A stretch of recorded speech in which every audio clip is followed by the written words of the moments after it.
안녕하세요. 사연에 빠지다의 DJ 민영입니다. 오늘도 두 가지 사연 준비되어 있으니 재미있게 들어주시고요. 구독과 좋아요 버튼도 꼭 눌러주세요. 그럼 오늘의 사연 함께 만나볼게요. 안녕하세요. 저는 동네에서 작은 반찬 가게를 운영하며 오늘도 성실하게 살고 있는 40대 여성 강은수라고 합니다. 반찬 가게 크기가 크지 않아서 아직은 저 혼자서 모든 일을 꾸려가고 있거든요. 아직 손님들이 들어오시기 전 가게 오픈을 준비하면서 열심히 반찬을 만들 때 그런 제 옆을 지켜주는 것이 바로 여러분들이 보내주신 귀한 사연들이에요. 손으로는 바삐 손님들이 좋아해 주실 만한 반찬을 만들고 귀는 쫑긋이 열고 여러분이 들려주시는 귀중한 인생 이야기를 들으며 매일 하루를 활기차게 시작하고 있습니다. 저도 그렇지만 세상에는 저보다 더 씩씩하고 열심히 살아가시는 분들이 참 많으시다는 걸 이 채널의 사연을 통해서 새삼 깨닫곤 합니다. 이런 저에게도 시련은 있었어요. 사람 인간관계라는 게 참 제 마음 같진 않잖아요. 제가 아무리 노력한다고 해서 꼭 상대방이 저에게 진심으로 대해준다는 보장도 없고요. 특히 결혼을 통해 가족이 된 시댁 식구들은 제 마음대로 고를 수 있는 사람들이 아니다 보니 더욱 대하기가 어려웠어요. 저 같은 경우도 시댁과의 마찰로 적지 않은 마음고생을 해야 했습니다. 사돈어른, 그래도 우리가 남도 아니고 우리 자식들이 결혼해서 인연 맺어 같이 사는 마당에 이렇게까지 모질게 구실 필요는 없잖아요. 지금 모질다고 했습니까? 내 딸 감히 이 지경 만들어 놓고 나한테 그런 소리가 나와요? 먼저 시작한 건 우리가 아니라 당신네들입니다. 사람 귀한 줄 모르면서 본인들 발등 찍어봐야 이제야 아픈 줄 압니까? 아유, 잘못했습니다. 정말 다시는 안 그럴게요. 그러니까 제발 한 번만 선처를 해주시면. 선처라니? 내 눈에 흙이 들어와도 그런 일은 없다. 내 딸 가슴에 대목 박은 인간들 절대 가만히 안 놔둘 테니 군말 없이 저지른 죄값 다 치르시오. 인생에 고난이 닥쳤을 때 그래도 믿을 수 있는 건 든든한 친정 부모님 뿐이더라고요. 특히나 저희 친정아버지가 아니셨다면 제가 그렇게 그동안의 한을 그리 속 시원하게 풀어낼 수 있었을지 하는 생각이 듭니다. 비록 부모님 가슴에 상처를 남게 해드려 죄송하고 또 죄송한 마음이지만 그럼에도 이런 못난 딸 자식 옆을 끝까지 지켜주신 친정 부모님께는 그저 감사할 따름이에요. 저는 어릴 적부터 일을 시작한 편이에요. 공부에 소질이 별로 없었던 대신에 제가 손재주는 제법 있는 편이었어요. 특히 제 적성에 맞는 건 요리였어요. 그렇다고 해서 무슨 양식이나 베이커리 같은 요리보다는 반찬류나 국, 찌개 같은 한식 반찬을 만드는데 흥미가 있었습니다. 아유, 이런 거야 시집가면 평생 죽을 때까지 해야 되는데 뭘 지금부터 그렇게 고생을 하려고 들어. 하필이면 요리를, 그것도 공부해서 유학이라도 갈 수 있는 양식도 아니고 한식에 재능을 보이는 저를 보고 저희 어머니 걱정이 이만저만이 아니셨습니다. 엄마 입장에서는 평생 가족들 해먹인다고 지긋지긋하게 부엌에 붙어서 사셨을 텐데 본인 딸도 그렇게 살 거라고 생각하니 가슴이 답답하셨겠죠. 하지만 정작 저는 그렇게 고생하시는 엄마 옆에서 혹은 엄마 대신 식구들이 먹을 반찬을 만들면서 그저 싱글벙글 즐거울 뿐이었습니다. 왜? 그래도 우리 딸이 하는 음식이 어찌나 맛있어. 저 조망만한 손에서 어떻게 이렇게 맛있는 음식이 뚝딱 나오는지 기특하지 않아? 기특이야 하죠. 제 엄마 고생할까봐 싶어서 불어 더 도와주는 것도 알고. 그치만 자기가 너무 고생스러울 테니 그게 걱정이라 그렇지. 걱정하지 마. 우리 은수 얼마나 똑 부러졌는데. 당신도 알잖아. 제 앞가림 정도야 혼자서도 충분히 알아서 잘할 수 있는 애야. 그렇게 고등학교를 졸업하자마자 한식집에 취업해 막내로 들어가면서 저는 밑바닥부터 경험을 하게 되었습니다. 일은 결코 쉽지 않았어요.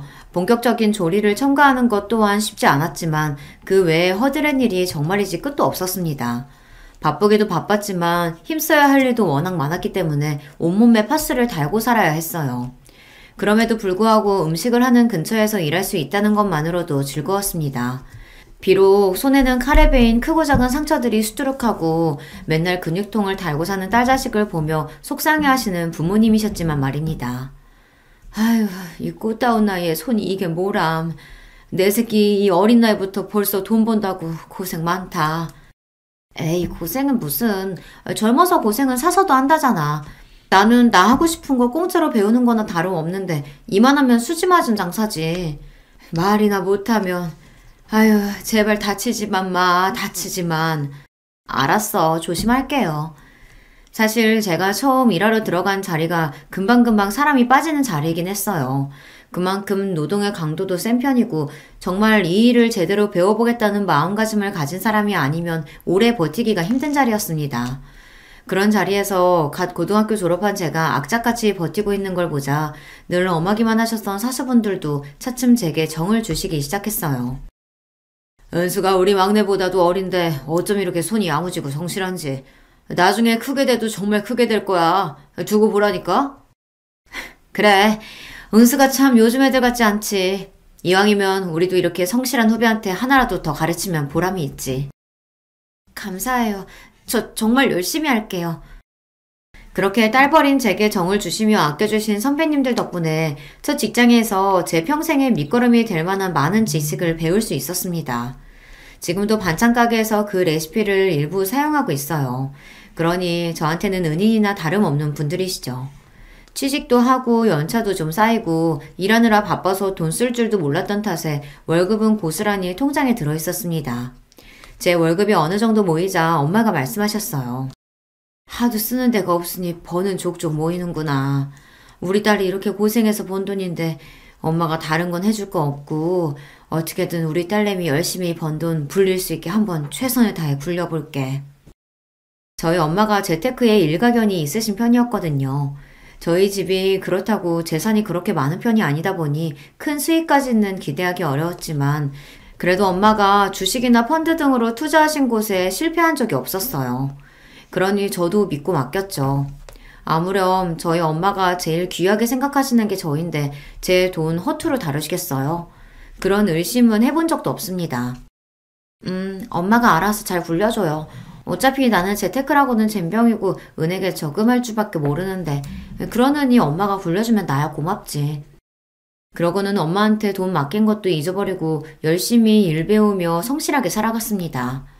시간이 흘러 저도 연차가 좀 쌓이다 보니 이제 불 앞에서 몇 가지 음식을 맡게 되기도 하고 일하는 보람도 더더욱 커졌어요. 그것도 나름의 승진이라고 월급도 조금씩 올라서 제가 가치를 인정받는 것 같다 뿌듯했습니다.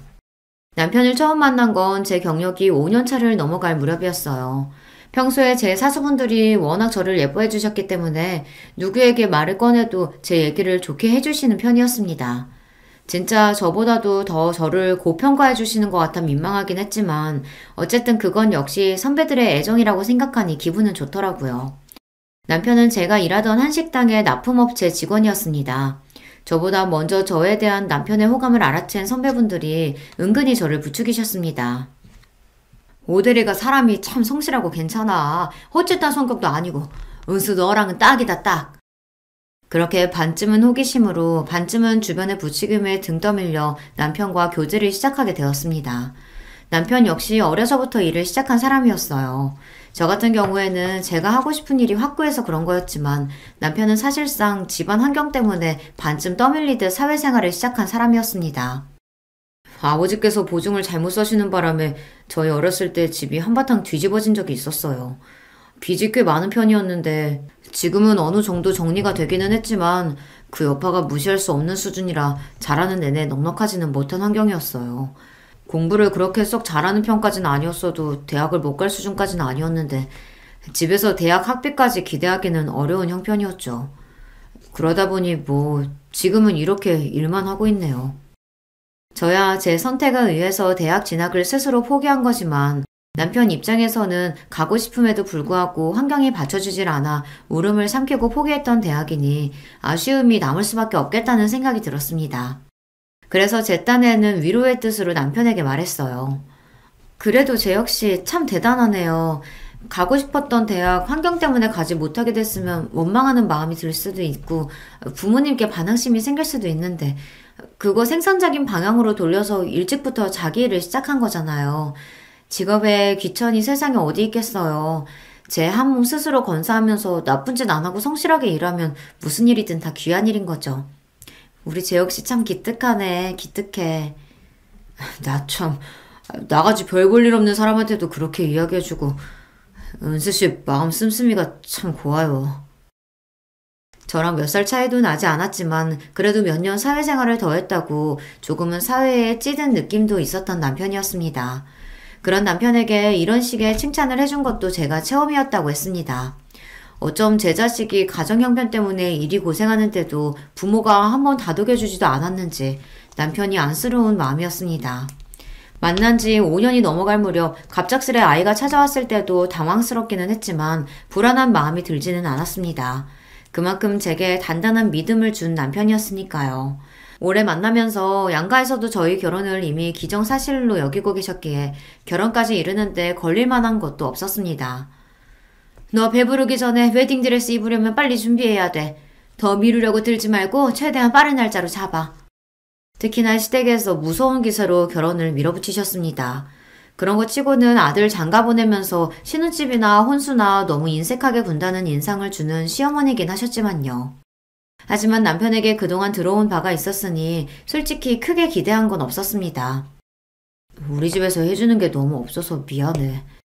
아니야. 애초부터 뭐 그렇게 기대하는 게 있었던 것도 아니고. 이 나이 먹어서 결혼하는 건데 사는 건 우리가 알아서 해결해야지. 그래도 쟤 역시 지금껏 모아둔 거랑 내가 모은 거 합치면 우리 두 사람이랑 아이 지낼 정도의 전셋집 정도는 구할 수 있을 테니까 그것만 해도 얼마나 다행이야. 애초에 시댁에서 금전적인 지원은 바라지도 않았어요. 바란다 한들 뭐 돈 나올 구석이 있는 집이어야 나올 게 있죠. 어차피 기대를 하나 하지 않으나 도움받기는 글렀는데 괜한 기대로 마음 상할 일 만들고 싶지 않았습니다. 그렇게 반반 결혼을 하게 되었죠. 신혼집 전세금으로 들어간 돈도 반반, 가전으로 들어간 돈도 거의 반반이었습니다. 물론 뒤에서 저희 친정 부모님이 제게 따로 챙겨주신 것도 있었어요. 남편 집에서 워낙 해주는 것도 없는데 저희 집에서 먼저 나서기도 남편 입장에서 민망할 수도 있다는 생각이 들어 제가 별 말은 하지 않았지만요. 그래도 내 새끼 시집 보내는데 부모가 돼서 어떻게 아무것도 안 해줘. 이건 아빠가 따로 챙겨주니까 살면서 네가 필요한 일 있으면 주저하지 말고 써. 결혼해서 살다 보면 알게 모르게 돈 들어갈 일 적지 않아. 그럴 때 믿는 구석으로 이거라도 갖고 있으면 좀 나을 거야. 아빠 정말 감사해요. 생각지도 못하게 아빠한테서 제 명의로 된 통장을 하나 받게 되었습니다. 제법 목돈이 들어있었던 통장을 보자 딸내미 시집가서 고생하지 말라는 부모님 마음 씀씀이가 느껴져 마음이 찡해졌습니다. 그리고 말이다 은수야. 이건 네 남편이나 시댁 쪽에는 얘기하지 말어. 그러시면서 엄마가 저한테 통장 하나를 더 내미시더라고요. 그걸 펼쳐보고 제가 얼마나 놀랐는지 몰라요. 거기 찍혀있는 금액이 웬걸 무려 2억이 넘는 돈이었습니다. 엄마, 이 큰 돈이 다 어디서? 놀랄 거 없어. 이거 다 네 돈이야. 네 돈이라고. 제가 직장생활 5년차까지 모은 월급들 다 저희 엄마한테 맡겼다는 얘기는 이미 말씀드렸었죠. 그걸 엄마가 어찌나 살뜰하게도 불리셨는지 거의 원금의 1.5배가 넘는 돈으로 불려놓으신 거예요. 운이 좋았어. 마침 같이 재테크 공부하는 지인들이 좋은 정보 물어주는 바람에 너도 그렇지만 엄마도 덕 좀 봤다. 이거는 우리가 도와주는 거 아니고 오롯하게 네 돈인 거니 잘 갖고 있어. 괜히 남편이나 시댁에 얘기해서 헛바람 들게 하지 말고. 정말 살면서 이 돈 없으면 죽겠다 싶을 때 그럴 때나 써. 알았지? 나 진짜 생각도 못했어. 사실 엄마가 따로 돌려주지 않으셨으면 그대로 잊고 지나갈 수도 있었어요. 그래도 5년을 모은 월급이니 적은 돈은 아니지만 자식이라고 제가 지금까지 크게 해드린 것도 없는데 부모님 드린다고 해도 아깝지 않은 돈이었습니다. 왜 시집가면서 그때까지 번 돈 다 친정에 주고 가는 신부들도 있다고 하잖아요. 그래도 저는 연차 쌓인 이후로 다시 월급 모아놓은 게 꽤 돼서 그걸로 전셋집도 얻고 했으니 그래도 크게 서운하지 않을 거였습니다. 제 입장에서는 정말로 생각지도 못한 횡재였어요. 그렇게 든든하게 믿는 구석 챙기고 시집을 가게 되었죠. 아버지가 주신 돈과 엄마가 불려주신 돈을 합해서 2년 만기 적금으로 묶어두었습니다. 비록 전셋집이긴 해도 남편과 열심히 일해 함께 마련한 집도 있었고 아이 태어나면 이래저래 돈 들 때가 많겠지만 그래도 아직 목돈 들어갈 일이 급하지는 않았으니까요. 아이가 좀 더 크고 만약 아이가 또 생긴다면 지금보다 더 집 넓혀서 이사 가야 하니 그때 쓰더라도 늦지 않다고 생각했죠. 이건 남편에게 얘기를 해야 하나 말아야 하나 잠깐 고민이 되었지만 결혼 전에 친정 부모님께서 신신당부하셨던 말씀이 생각나 말을 삼켰습니다. 어차피 집 살 때 이야기해도 늦지 않을 거라고 생각했어요. 남편과 결혼을 하고 나서 정말로 한 식구가 되고 나니 그제야 시댁 사정을 자세하게 알 수 있게 되었습니다. 시댁에서 그동안 제대로 돈 번 사람이 남편밖에 없다는 건 이미 알고 있었어요. 그렇기 때문에 남편이 시댁 생활에 도움이 많이 되었다는 것 또한 알고 있었습니다. 시아버지는 남편 어릴 때 그렇게 크게 한번 실패하신 이후로는 집안에서 제대로 기도 펴지 못하시고 변변한 돈벌이도 제대로 하지 못하셨다고 하셨어요. 간간히 일이 들어올 때 일용직이나 짧게 일을 하시곤 했지만 정기적으로 일을 하시는 게 아니었기 때문에 늘 생활이 쪼들릴 수밖에 없었죠. 남편이 좀 더 공부하고 싶은 마음에도 눈물을 삼키며 취업 전선에 뛰어들어야 했던 것도 바로 그런 이유 때문이었습니다. 그러면 어머님은 따로 일하신 적이 없어? 어머니도 나 학교 다니고 할 때는 간간히 부업 같은 건 하셨어도 제대로 된 일 해보신 적은 없어. 당신 부모님들 열심히 사시는 거에 비하면 내가 참 당신한테 이런 이야기 하는 게 부끄럽다. 무슨 그런 소리라고 있어. 사정 모르고 결혼한 것도 아니고. 자기 본가 얘기가 나올 때마다 제 앞에서 주눅이 드는 남편이었어요. 자기 잘못도 아니고 그런 가족도 가족이라고 어떻게든 건사하겠다고 피땀을 흘리며 열심히 살아온 남편이었습니다. 제게 고개 숙일 이유가 하나도 없는데도 위축된 남편 모습이 가슴이 아팠어요. 한편으로는 아무리 사는 게 힘들어도 그렇지 자식을 둘씩이나 세상에 내어놓고는 부모로서의 책임도 제대로 지지 않는 시아버지나 시어머니가 조금은 원망스러운 마음도 들었습니다. 하지만 괜히 저까지 이런 이야기를 보태지는 않았어요. 가뜩이나 시댁 식구들 만날 일 있을 때마다 제게 미안해하는 남편에게 마음의 짐만 더 지어주는 꼴이 될 것 같았어요. 그래서 시댁에 대한 불만을 애써 삼켰습니다. 남편 밑으로는 나이 터울이 조금 나는 여동생이 하나 있어요. 제 입장에서는 시누이인 셈이죠. 저희 남편이 이렇듯 평생 어린 나이부터 자기 가족을 부양해야 한다는 무거운 짐에 짓눌려 살아온 것과는 달리 시누이는 본인 어머니 사랑을 독차지하며 자랐습니다. 좋게 말하면 명랑한 아가씨인 거고 있는 그대로 말하면 철딱서니가 좀 없었죠. 저희 결혼할 때만 해도 그래요. 엄마. 원래 형제들 결혼하면 혼수로 명품 가방 같은 거 하나씩 해주고 그러는 거 아니야? 가만히 있어. 시어머니 옆에서 쏙닥거리는 시누이였지만 그렇다고 그게 제 귀에 들리지 않을 정도는 아니었어요. 불어 저 있는 앞에서 들릴 듯 말 듯한 목소리로 말하는 것 자체가 저한테 바라는 바가 있었다는 거겠죠. 하지만 저희는 양가 집안 손 벌리지 않고 저희 힘으로 결혼과 관련된 모든 전반적인 준비를 해결하겠다고 공언을 한 상태였어요. 그렇기 때문에 양가 예단을 비롯한 자잘하게 들어갈 것들은 모조리 생략하기로 합의가 되어 있었습니다.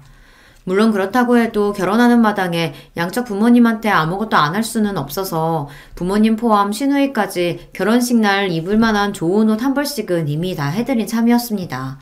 저도 솔직히 어이가 없었지만 저보다는 제 옆에서 시누이 하는 꼴을 본 남편이 더 화를 냈습니다. 아무리 철이 없기로서니 집안 형편 뻔히 알면서 명품 가방 소리가 대체 어디서 나오는 거야?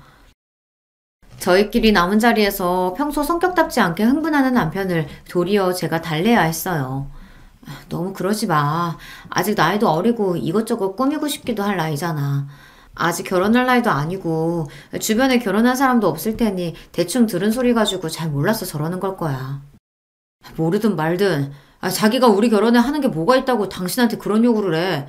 지금까지 저 키운다고 내가 뼈 빠지게 벌어다 바친 것만 해도 얼만데. 다소 억울하게까지 들리는 남편 말이었어요.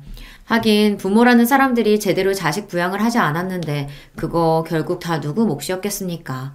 원하든 원치 않든 그래도 가족들 굶겨 죽일 수는 없으니 남편이 매달 갖다 준 생활비로 컸을 거 아니에요.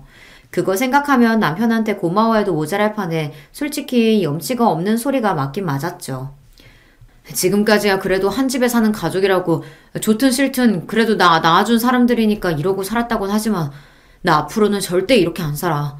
지금까지 이런 꼴 본 거는 나 하나만으로 충분해. 당신이랑 살면서 나 당신까지 저런 꼴 보게 절대로 안 할 거야. 결혼해서 새 가정 이룬 이상 나한테 가족은 당신이랑 당신 뱃속에 있는 콩알이뿐이야. 내가 내 의지로 직접 선택한 가족들이 앞으로 내 인생의 1순위라고. 그러니까 당신도 시댁 식구들이 하는 말이라고 중간에서 난처해하지 말고 혹시나 나 몰래 말도 안 되는 요구하거나 하면 꼭 나한테 말해야 돼. 알았지? 알았어. 알았대도. 남편이 결혼 전부터 이렇게 당부한 게 한두 번이 아니었어요.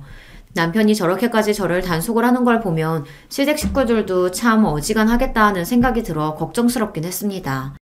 하지만 워낙 남편이 그동안 저를 철통처럼 보호하는 바람에 제가 직접적으로 시댁 식구들 앞에 곤란한 일은 그리 많지는 않았습니다.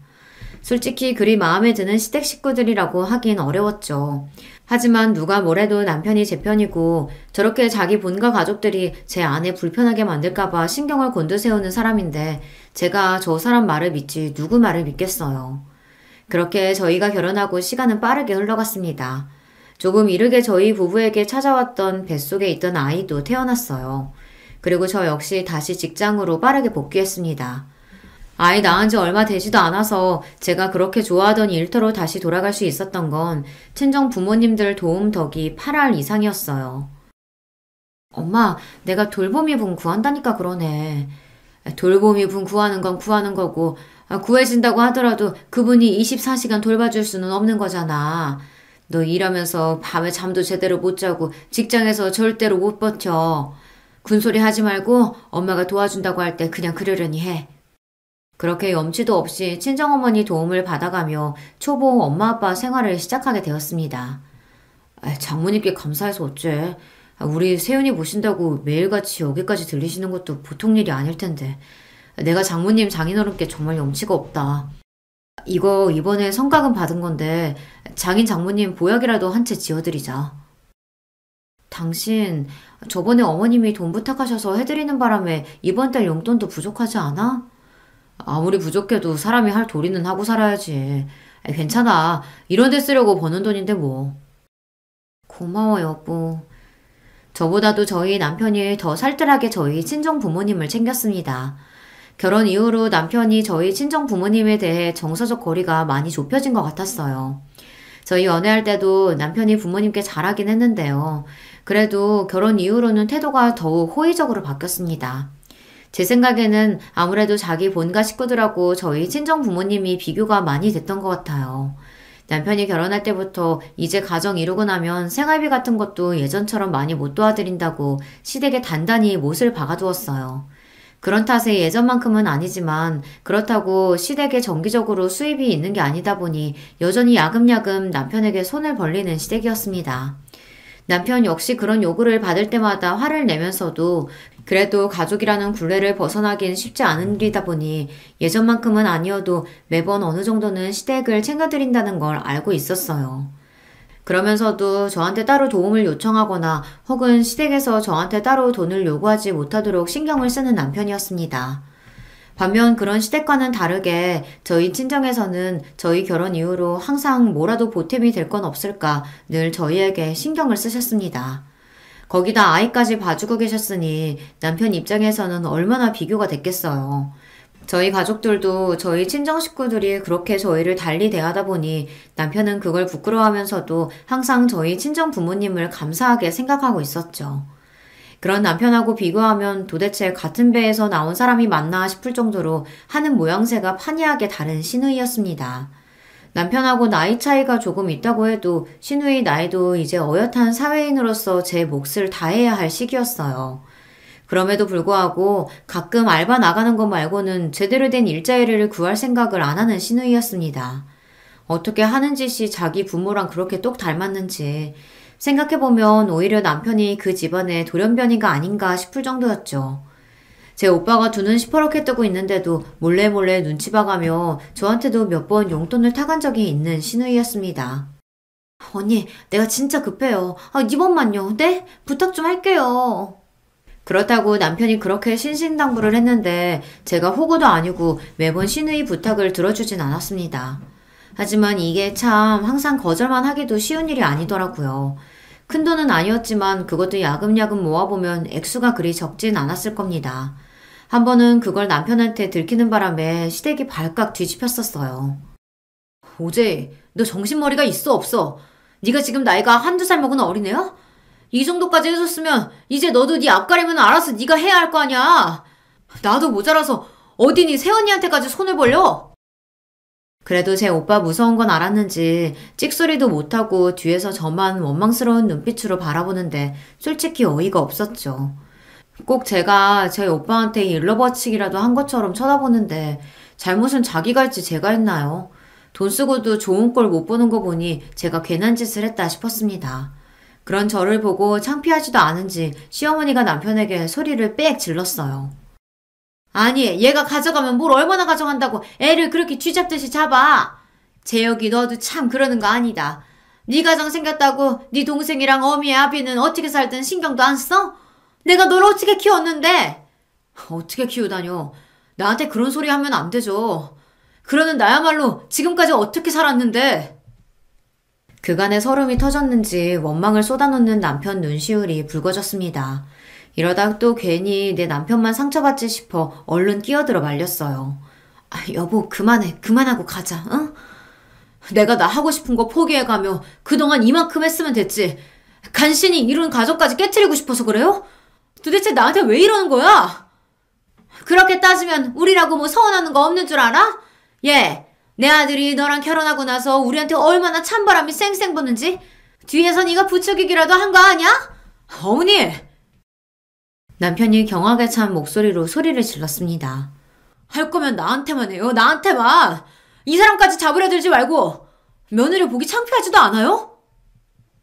난장판도 이런 남장판이 없었습니다.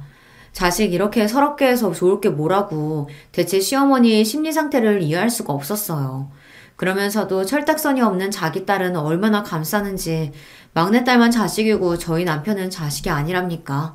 똑같이 자기 배로 낳아놓고 누군 밑빠진 독에 물 붓듯이 퍼주기만 하고 누구는 없는 형편에도 저리 철딱선이 없이 구는 걸 감싸주기까지 해요. 10손가락 깨물어 안 아픈 손가락 없다 하더니 시어머니한테는 딱히 그런 것도 아닌 모양이었습니다. 하필이면 그 덜 아픈 손가락이 사랑하는 제 남편이라는 게 가슴이 아팠어요. 가족에 대한 원망이 켜켜이 쌓여 있으면서도 쉽게 가족을 버리지도 못하는 남편이 그동안 얼마나 상처를 받았을지 속이 상했습니다. 내가 정말 이런 꼴까지 보이고 싶진 않았는데 당신한테 이런 못 볼 꼴까지 보여서 정말 미안해. 그치만 앞으로는 제이한테 아무것도 해주지 마. 오늘도 봤지? 자기가 받은 건 생각도 못하고 저 좀 듣기 싫은 소리도 듣는다고 원망하는 것 좀 봐. 해줘봤자 감사할 줄도 몰라. 당신까지 괜한 짓 하지 마. 알았어. 내가 잘못했어. 그날 다친 남편 마음을 달래주느라 꽤나 애를 먹어야 했습니다. 마음 같아서는 남편이 시댁과 연을 끊었으면 싶었어요. 하지만 남편이라고 왜 그러고 싶지 않았겠습니까? 그게 차마 쉽지 않으니 남편도 지금까지 이렇게 시달리며 살아온 거였겠죠. 답답한 마음이 들긴 했지만 과연 나였으면 매몰차게 부모지간의 연을 끊을 수 있었을지 생각해보면 저 역시 쉽게 대답할 수는 없었습니다. 그렇게 여전히 대면대면하고 약간은 감정이 상해 있는 상태로 시댁과는 거리가 벌어져 있었어요. 불어 제가 시댁하고 가깝게 지내고 싶은 마음도 없었지만 남편이 워낙 도끼눈을 뜨고 쳐다보고 있으니 제가 그러려고 했다 한들 그럴 수도 없었을 거예요. 그러던 와중에 뜻밖의 소식이 들려왔습니다. 바로 시누이의 결혼 소식이었어요. 아니 아가씨 어쩌려고? 지금까지 변변하게 일해놓은 것도 없고 당연히 모아놓은 돈도 없는데 무슨 돈으로 결혼을 하겠다는 거야? 제이 걔 애 가졌다더라. 뭐? 그러니까 시누이도 혼전 임신을 했다는 겁니다. 더 기가 막히는 건 시누이의 남편이 될 사람도 일정한 직업이 없다는 거였어요. 대번에 걱정부터 되더라고요. 솔직히 시누이가 잘 살든 말든 그거 자체는 그렇게 신경 쓰이지 않았어요. 그만큼 정이 있었던 것도 아니었고요. 하지만 그리 귀하게 여기는 시누이 반지하 월세방에서 신혼살림 시작하게 생겼는데 시어머니가 어디 가만히 있겠습니까? 결국은 제 남편을 들들 볶으려들 텐데 그 생각을 하니 골이 깨지는 기분이었습니다. 소식을 듣고 걱정하긴 저희 친정 부모님 역시 마찬가지였어요. 아유, 사돈댁은 대체 어쩌려고 그런다니. 없는 형편에 딸 자식 시집을 어찌 보내려고. 또 우리 오서방만 잡으려 드는 거 아닌가 몰라. 이번에는 그 사람도 마음 단단히 먹었는지 어린 반푼어치도 없는 소리라고 하는데 어떻게 될지는 가봐야지. 그렇다고 동생이 결혼하는데 손윗사람이 돼가지고 아무것도 안 하고 손 놓고 있을 수만 없잖아. 아유, 또 오서방이 속이 어지간히 썩겠어. 너도 그렇고. 이미 시댁 돌아가는 꼴이 어떤지는 진작 알고 계신 친정 부모님이셨기 때문에 얼굴에 수심이 드리워지셨습니다. 예상했던 것처럼 얼마 지나지 않아 시어머니가 은근히 저희를 들쑤시기 시작했어요. 예, 그래도 동생이 시집 가는데 아무것도 안 들려보낼 순 없잖니. 걔가 지금 홀몸도 아니고. 그건 어머니가 알아서 하셔야죠. 저는 지금까지 제가 낳은 자식도 아닌 걔 이만큼 키워놓은 것만 해도 제 할 도리 넘치겠어요. 너는 또 말을 그렇게 서운하게 해? 예, 네 남편 말하는 것 좀 봐라. 너도 애 생겨서 결혼했잖아. 그러면 이해를 좀 해줘야지. 지금 제 이 마음이 얼마나 불안하겠어? 지금 누구랑 누굴 비교하는 거예요? 이 사람은 어릴 적부터 열심히 일하면서 자기 앞가림 똑 부러지게 한 사람이에요. 쥐뿔 가진 것도 없으면서 덜컥 애부터 생겨서 제 오빠한테 살림살이 내놓으라고 하는 애랑 비교를 해요? 그렇게 딸 자식이 안쓰러우면 부모인 어머니가 해결하세요. 지금까지 제가 갖다 드린 돈 다 어쩌셨는데요? 그거 한두 푼도 아닌데 생활비 쓰고도 알뜰하게 모았으면 애 혼수 보탬 정도는 되잖아요. 그거 다 어쩌셨는데요? 그러자 시어머니가 우물쭈물 말했습니다. 아니, 식구가 셋인데 돈 쓰려고 하면 그거라고 넉넉해? 그나마도 너 장가 들고 나서는 오만 눈치 다 보게 만들더니. 그렇게 제 눈치가 보기 싫으셨으면 직접 나가서 돈을 버시던가요? 남편이 버럭 소리를 지르는 바람에 그 대화는 그걸로 끝이 났습니다. 그러고 나서 시누이가 살살 저희 집으로 들락날락 거리더라고요. 이 집구석에서 돈 나올 구석이 저희밖에 없으니 어떻게든 저희 구슬리는 것 말고는 도리가 없었겠죠. 남편은 그런 시누이를 냉랭히 대했지만 돈까지 해주는 건 아니라 하더라도 제 입장에서 집에 찾아오는 시누이한테 문을 안 열어줄 수도 없잖아요. 그렇게 불편한 시간이 쌓여갔습니다. 언니가 말 좀 잘해주면 안 돼요? 곧 언니 조카도 태어날 건데. 말 맞다나 곧 엄마가 될 사람이 여전히 철딱서니가 없는 게 사람 복장을 뒤집어지게 할 지경이었으나 이번만큼은 남편도 호락호락하지 않았습니다. 저 역시 뭐 예쁘다고 도와주자는 소리가 쉽게 나오겠어요. 와중에 친정어머니로부터 전화가 와서 잠시 전화를 받으러 발코니로 나왔습니다. 엄마 왜요? 은수야, 다름이 아니라 우리 세준 집에서 급하게 이사를 나가야 한다고 해서 보증금을 빼줘야 할 것 같은데 엄마 아빠 돈 묶어놓은 게 있어서 당장은 빼주기가 어렵거든. 한 달 정도 좀 돈 좀 용통해 줄 수 있을까? 풀리는 대로 바로 이자까지 쳐서 돌려줄게. 이자는 무슨, 엄마 아빠가 우리한테 해주는 게 얼만데. 아 맞다, 나 결혼 전에 엄마 아빠가 준 돈 적금으로 묶어놓은 거 이번에 만기돼요. 3억 가까이 되니까 보증금 내주는데 문제 없을 거야. 내가 조만간 은행 들려서 해결할게. 고맙다. 우리 딸내미밖에 없네. 무슨 고맙기는. 항상 내가 고맙지. 그렇게 기분 좋게 통화를 마치고 거실로 돌아오는데 시누이가 허둥질둥 돌아갈 채비를 하더라고요. 아가씨 가시게요? 결혼 전이라 이것저것 준비할 게 많네요. 언니 나 먼저 가요? 그러고 급하게 나가는데 혹시 엄마랑 통화한 걸 들었나 싶더라고요.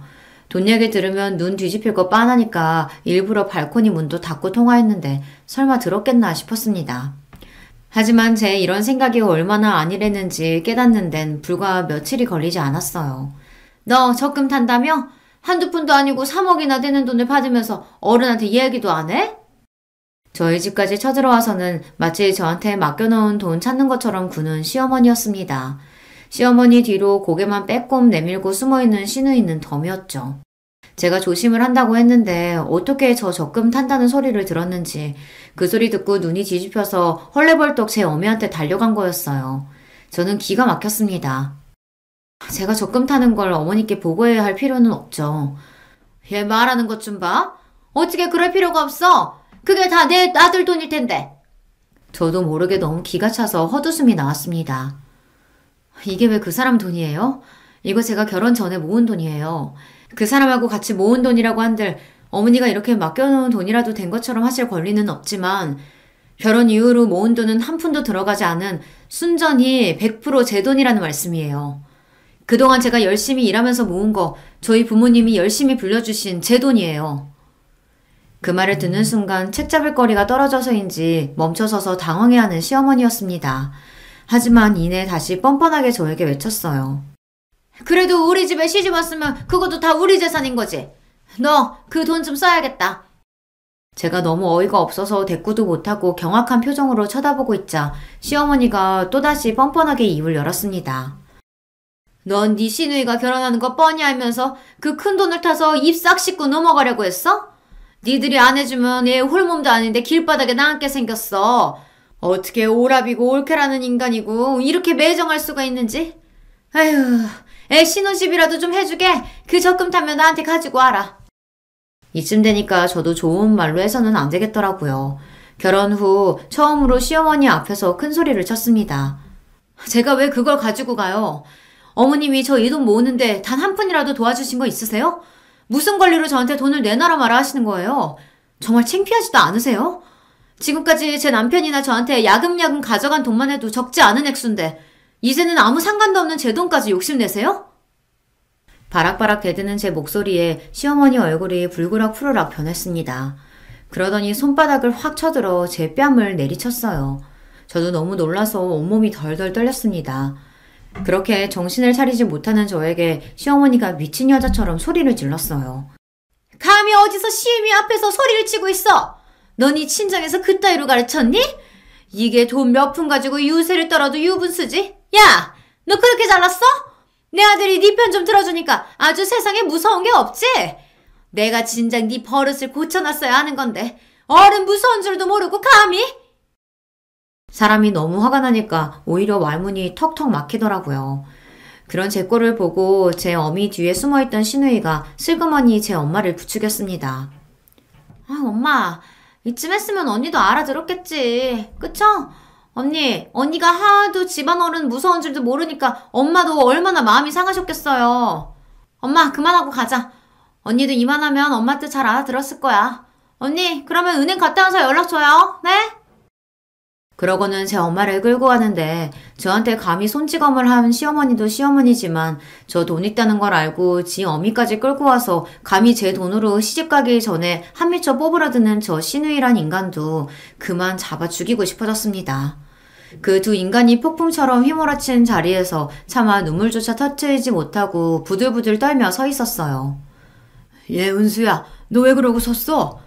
어머, 얘 얼굴이 왜 이래? 저희 아이 봐주러 오셨다가 뺨을 맞아 엉망으로 부은 채로 넋을 빼놓고 서 있는 저를 보고 친정 부모님께서 기함을 하셨습니다. 아버지께서 간혹 주중에 쉬시는 날에는 어머니와 함께 아이를 봐주시곤 하셨는데 마침 그날이 그랬던 거예요. 뭐야, 누가 이랬어? 감히 내 딸 얼굴을 누가 이 지경으로 만들었어, 어? 그제야 서름에 눈물이 뚝뚝 떨어지기 시작했습니다. 이내 제 작은 울음소리는 오열로 변해갔어요. 그렇게 한참을 엄마 아빠 품에 안겨 한참을 펑펑 울고 난 다음에 일의 자초지종을 말씀드렸습니다. 이 미친 여편네가 감히 나 아버지 귀한 딸 얼굴을 이따위로 만들어? 내 이 여편네를 그냥... 당장이라도 시댁으로 달려가 절단을 낼 기세인 엄마였어요. 아빠, 엄마, 나 정말 억울해서 못 살겠어. 나 그 여자한테 내 돈 단 한 푼도 안 뺏길 거야. 내가 이 돈을 어떻게 모았는데... 엄마 아빠가 무슨 마음으로 나한테 이 돈을 해줬는데 자기가 뭐라고 감히 이 돈에 눈독을 들여? 분노를 참지 못하고 있는 대로 악을 쓰는 저를 보고 저희 친정아버지 눈이 지글지글 끓어올랐습니다. 걱정 마라 은수야. 걱정하지 마. 네 시모라는 여자 절대로 네 돈에 손 못 댄다. 이 아빠가 절대로 그 꼴 두고 보지 않아. 무언가를 결심하신 듯 아버지 눈이 형형하게 빛났습니다. 그날 남편이 돌아올 때까지 제 곁을 지켜주시던 친정부모님께서 그 여자가 제게 저지른 만행을 고스란히 남편에게 알렸습니다. 어떻게 당신한테 이럴 수가 있어? 자라는 내내 자식 서럽게 만든 것도 모자라서 어떻게 당신한테 손찌검을 해? 사람이 어떻게... 남편 역시 제 어머니가 제게 손을 댔다는 사실을 알고 분노를 주체하지 못했습니다. 그런 남편을 보고 아버지께서 한 말씀 하셨어요. 자네, 끝까지 우리 편, 딸 편 들어줄 자신 있어? 자네 모친 등지고 우리 딸 편 들어줄 자신 있냐고. 은수와 결혼 결심했을 때부터 제 진짜 가족은 은수였어요. 저도 더는 이런 패까지 부리는 사람 제 가족이라고 감싸면서 못 살겠습니다. 울분에 가득 차 제 아버지 앞에서 맹세하는 남편이었습니다. 저 사람마저 제 편이 아니었다면 저 정말 억울해서 숨도 제대로 쉬지 못했을 거예요. 그렇게 서로 얼싸하는 저희 부부를 보시며 아버지께서 말씀하셨죠. 그럼 됐다. 그거면 됐어. 나머지는 이 아버지가 다 알아서 할 테니까 너희는 그 여자 연락 받아주지 말고 기다리고 있어. 그러고는 단박에 자리를 박차고 일어나시는 아버지셨습니다.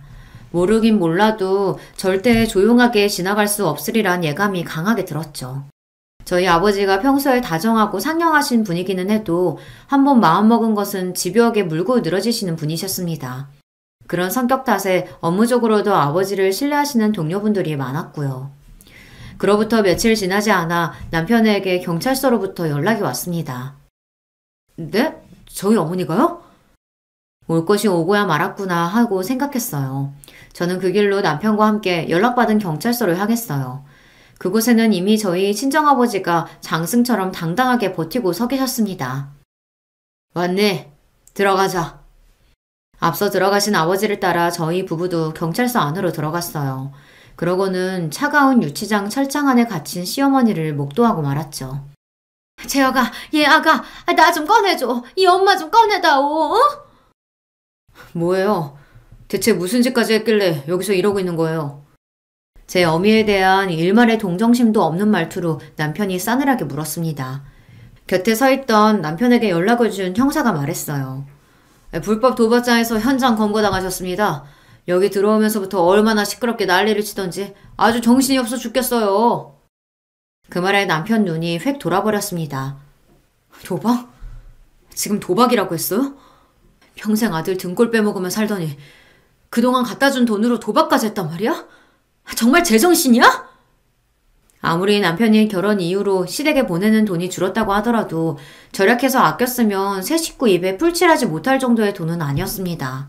항상 돈 없다고 죽는 소리를 해서 대체 살림을 어떻게 하나 싶었는데 그거 야금야금 빼다가 도박까지 하고 있었던 거죠.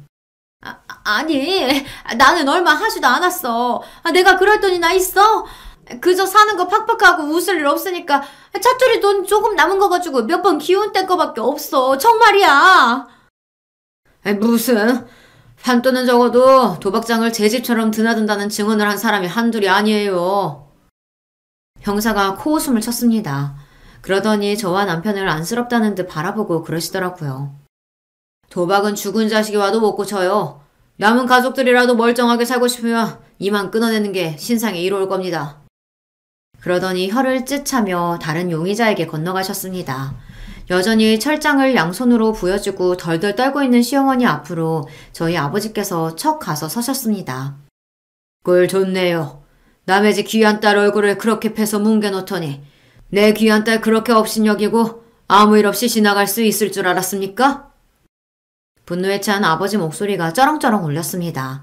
그런 저희 아버지를 보고 시어머니가 통 사정을 하기 시작했어요. 사돈어른, 제발 저 좀 도와주세요. 사돈어른은 높으신 양반들하고 일하시니까 이런 것 좀 쉽게 빼주실 수 있잖아요. 네? 그러자 아버지께서 코웃음을 치셨습니다. 내가 미쳤다고 당신을 풀어줍니까? 내 새끼 얼굴에 손찌검하고 마음에 생채기 입힌 당신 같은 쓰레기를. 애초에 댁이 지금 왜 여기에 들어있다고 생각합니까? 아버지 말을 듣는 시어머니 얼굴이 점점 창백하게 질려갔습니다. 예, 저희 아버지는 검찰 수사관으로 30년째 근속 중이셨어요. 범죄와 관련된 일을 파고드는 데는 물독처럼 집요하게 물고 늘어지시는 아버지 입장에서 시어머니의 추악한 행태에 하나 찾아내는 것쯤은 일도 아니셨을 겁니다. 내 딸, 내 사위 등쳐먹은 돈으로 도방장까지 들어드는 걸 알았을 때 내가 당신 잡아 죽이지 못해 피가 거꾸로 솟는 줄 알았어. 그런데 뭐? 풀어줘? 선처를 해줘? 정말 기도 안 차서. 사돈어른, 제가 정말 잘못했습니다. 제가 그때 잠깐 돌았었나 봐요. 정작 사과해야 할 저는 쳐다보지도 않고 저희 아버지한테만 개처럼 빌고 있는 시어머니를 보니 저도 분통이 터졌습니다. 잠깐 돌아서 그랬다고? 이봐요. 댁은 내가 알고 있는 한 항상 돌아 있었어. 제 속으로 낳은 제 자식 평생을 마음 춥게 만든 것도 모자라서 언강생심 며느리가 결혼 전에 모은 돈까지 탐을 내? 그것도 뻔뻔하게 짝이 없는 제 딸년 신혼집 해주겠다고?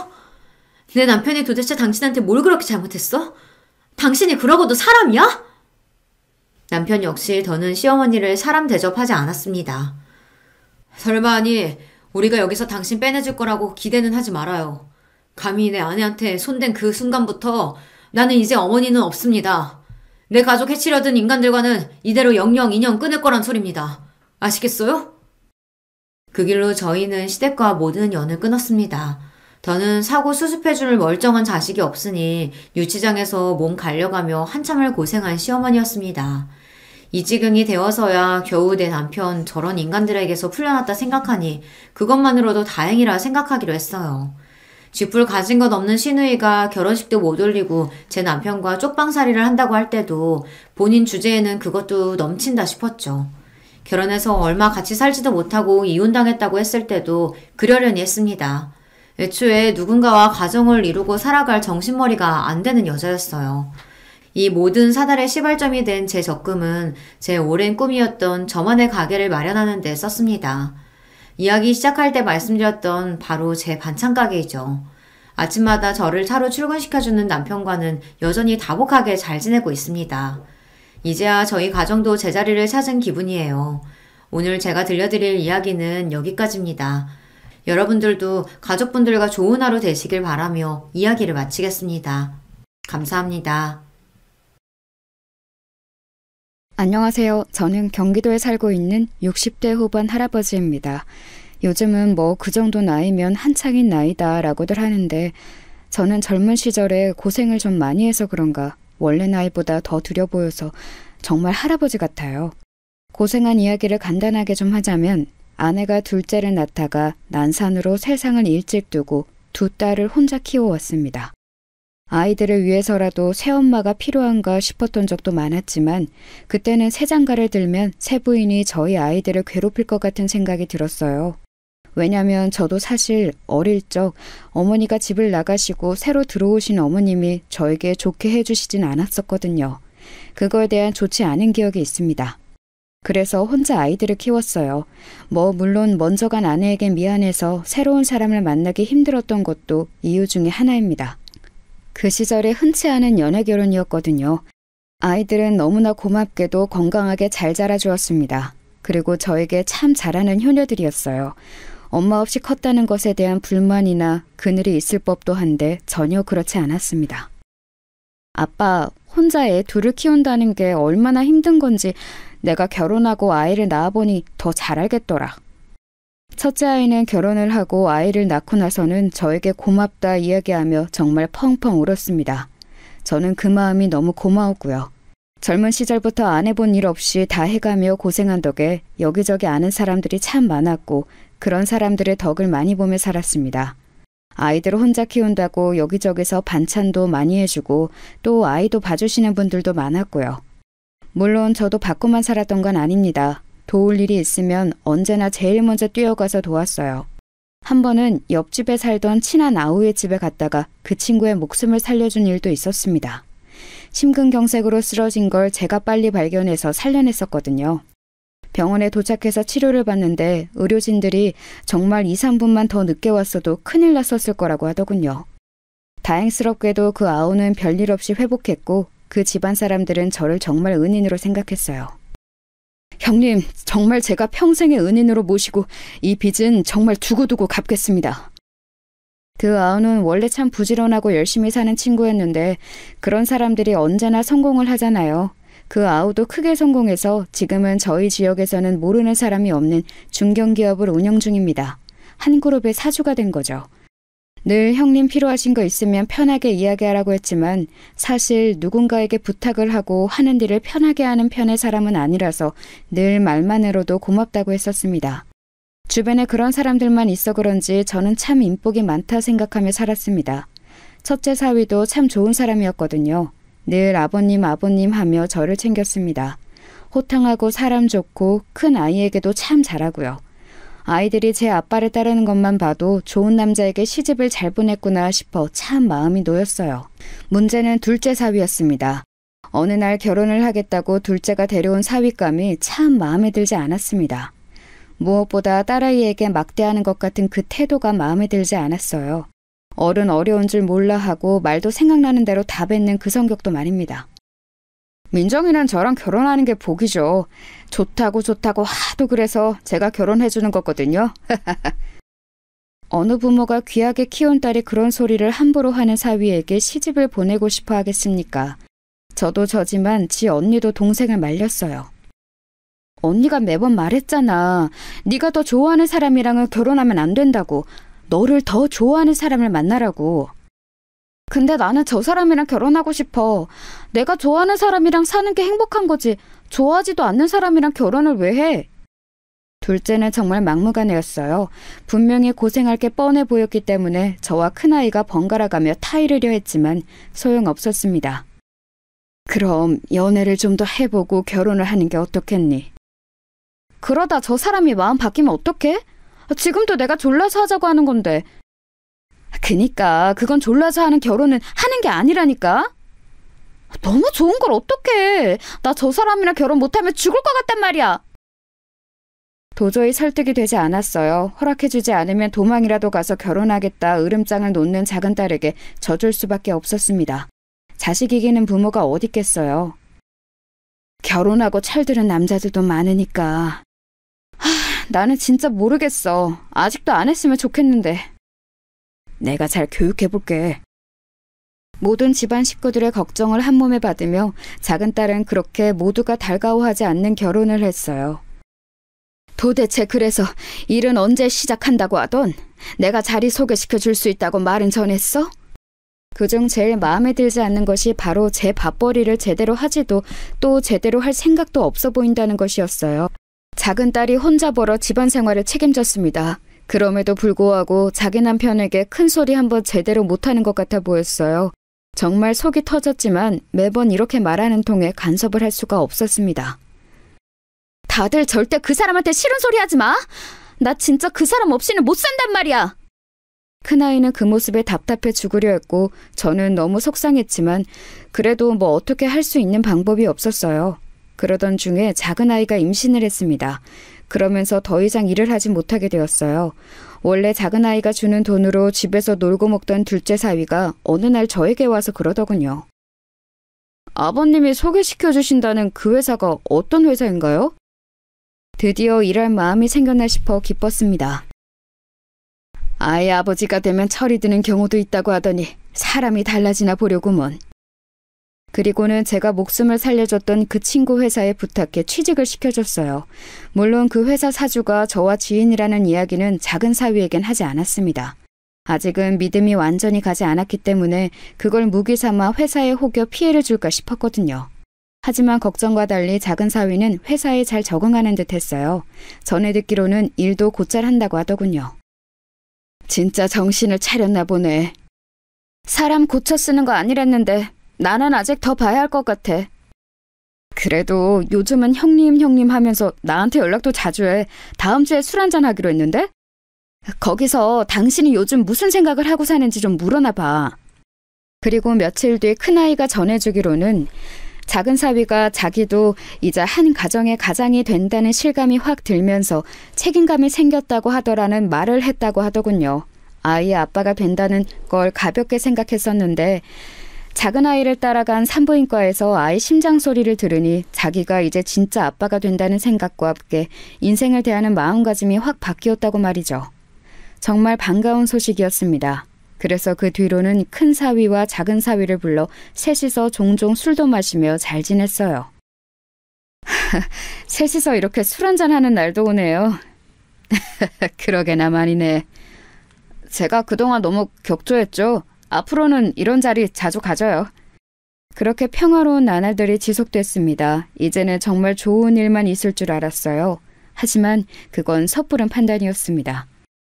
어느 날부턴가 집에 가만히 앉아있는 것이 좀이 쑤시기 시작했어요. 원래 워낙 젊었을 때부터 이런저런 일을 많이 하고 쉬지 않고 살아왔던 탓에 좀만 오래 쉬어도 좀이 쑤셔왔거든요. 원래 일하던 회사에서 정년퇴직을 하고 이제는 고생하지 말고 쉬라는 딸들의 잔소리를 들으며 좀 쉬려 했지만 도저히 안 되겠더라고요. 제가 목숨을 구해줬다는 이웃집 아우와는 자주 만나서 술을 한 잔씩 하는 편인데 자기 회사 1층에 경비분이 갑자기 쓰러지셔서 병문안을 갔다 왔다는 이야기를 하더군요. 자네가 진짜 대단하네. 경비 쓰러진 걸로 사주까지 병문안 가는 회사가 어딨어? 원래 사람을 잘 대해야 오래 가는 거예요, 형님. 그렇지. 제가 인복이 있잖아요. 그러니 사람에게 더 잘해야죠. 형님도 제복이고. 그렇게 이야기를 나누고 있다가 문득 생각이 들었습니다. 그럼 그 경비 보시던 분은 어떻게 되시는 건가? 그만두시는 건가? 아프다는 이유로 그만둬라 하는 그런 짓은 못하죠. 당분간 병가 처리할 건데 그 사이에 잠시 일해주실 분 구하는 것도 골치인가 보더라고요. 언제부터 언제까지만 일해라 이렇게 사람 구하는 것도 제 경영 철학에서 벗어나는 거고. 그럼 내가 그분이 돌아오실 때까지 거기서 일하는 건 어떨까? 형님이요? 괜찮으시겠어요? 뭐 어때? 힘든 일도 아니고 안 그래도 좀이 쑤셔 죽는 줄 알았는데 잘 됐지. 형님이 하시고 싶으시면 그러세요. 근데 사위가 일하는 회사에 경비로 일하는 게 괜찮으시겠어요? 그런 거 부끄러워하고 그러지 않아. 나도 사위도 이제 철이 많이 들었어. 사람 됐다니까. 그거 참 다행한 일이네요. 그럼 형님이 일하시고 싶으실 때부터 나오세요. 제가 말해두겠습니다. 그렇게 당분간은 제가 거기서 일을 하기로 이야기가 되고 나서 아이들에게 말을 했어요. 그랬더니 딸들은 다들 펄쩍 뛰더군요. 사서 고생을 왜 해요? 이제 저희가 용돈도 드리고 다 하는데. 그리고 아버지가 돈이 없는 것도 아니고. 네, 이제는 좀 편하게 지내세요. 나는 집에서 쉬는 게 불편한 사람이야. 너네도 알잖니. 도저히 좀이 쑤셔서 가만히 있을 수가 없다.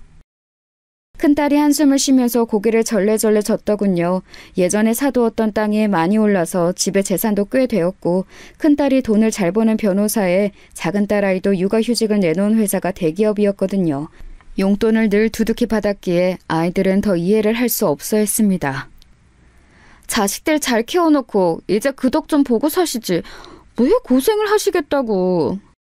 큰아이가 다시 한번 말렸지만 제가 설득했어요. 길게 하는 것도 아니고 뒤에 아프신 분 돌아올 때까지 잠깐이라고 말이죠. 그렇게 경비원 일을 시작하게 되었습니다. 일은 생각보다 훨씬 할만했고 재미있었어요.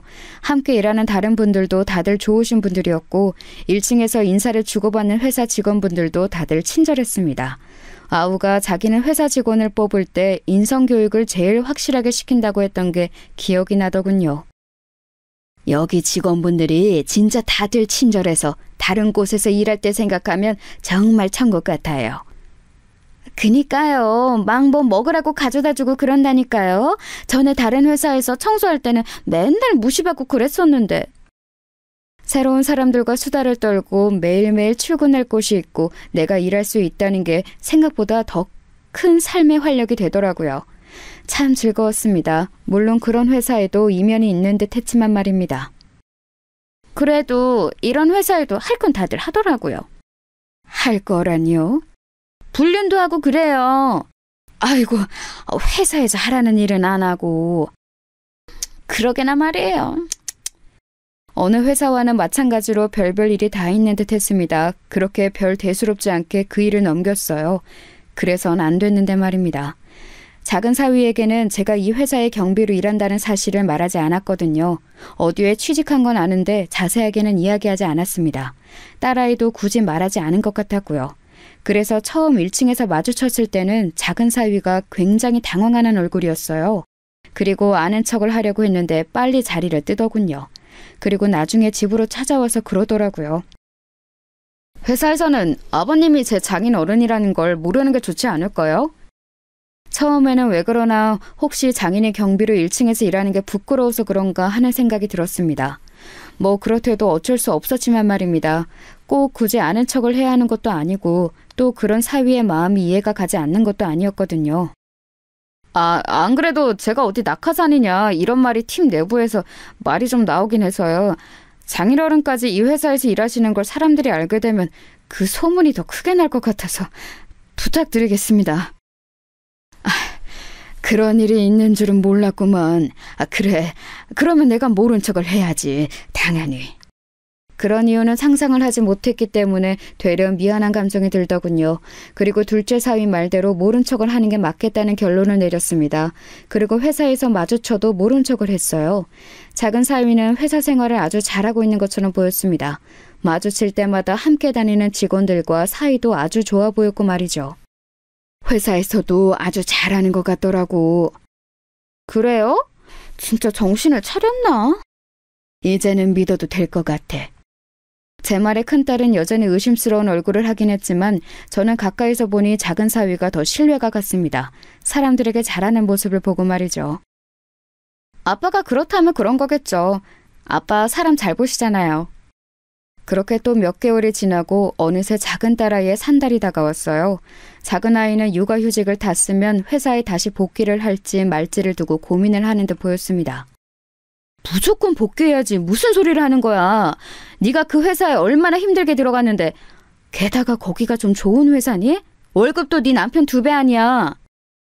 물론 돈도 중요하긴 한데 나도 일을 다시 시작하고 싶긴 해서. 근데 뭘 망설여? 남편이 내가 집에서 애 키우면서 살림했으면 좋겠나 봐. 얼씨구, 이제 지가 돈 번다 이거지? 큰아이는 아직 작은 사위를 완전히 마음에 들어하지 않았거든요. 저는 이제 작은 사위가 펑 마음에 들었기 때문에 편을 들어줬습니다. 남자들은 그럴 수 있어. 이제 회사에서 일도 적응하고 돈을 제대로 번다는 만족감도 있고 이래저래 가장 노릇을 제대로 하고 싶나 보지. 그래도 얘 보고 하고 싶은 일을 포기하라는 건 말이 안 되죠. 그거야 당연하고 민정이도 복귀는 무조건 해야 하지. 근데 마음은 이해 간단 말이야. 아버지가 애기 대신 봐줄 테니까 너는 마음 푹 놓고 복직해. 아빠가 왜 또 그 고생을 해요. 싫어요. 그냥 제가 키울게요. 손주 보는 게 고생이라니. 너 나 못 믿어서 그러니? 내가 니들 다 내 손으로 키웠다. 아니 그 말이 아니라 아빠 또 고생하는 거 싫으니까 그렇죠. 고생 아니다. 그리고 나도 아직 뭔가를 할 수 있다는 게 좋다. 나는. 그렇게 말하고 딸아이들을 돌려보냈어요. 어떤 면에서는 작은 사위가 기특하기도 하더군요. 이제는 자기 일에 제대로 욕심이 생긴 것 같아 보이는 게 말이에요. 그렇게 둘째 딸인 민정이가 아이를 낳았어요. 3개월 뒤에 복직한다고 회사에 말했다고 하더군요. 그 문제로 남편과 작은 언쟁이 있긴 했지만 아버지가 아이를 봐주시겠다고 했다 하니 작은 사위도 찬성을 했다고 말이죠. 근데 아버지 자리 원래 계시던 분은 다시 돌아오신대요? 나 그만둘 때쯤 나오실 수 있다고 했나 봐. 다행이네요. 그렇게 모든 게 또 다행히 잘 마무리될 것 같았던 때였습니다. 갓 태어난 손주가 눈에 밟혀 휴대폰으로 찍어둔 갓난쟁이 사진을 들여다보고 있을 때 청소하시는 분이 다가오셨어요. 아이고, 또 손주 사진 보시나 보네. 그렇게 좋으셔? 보고 있어도 보고 싶고 그러네요. 한참 그럴 때긴 하죠. 그리고는 일어나 누군가에게 인사를 하더군요. 그래서 저도 시선을 들어 인사한 쪽을 바라봤습니다. 작은 사위와 함께 일하는 여자 직원으로 보이는 사람 둘이서 점심을 먹고 들어오는 듯 손에 커피를 들고 회사 안으로 들어오고 있더군요. 안녕하세요.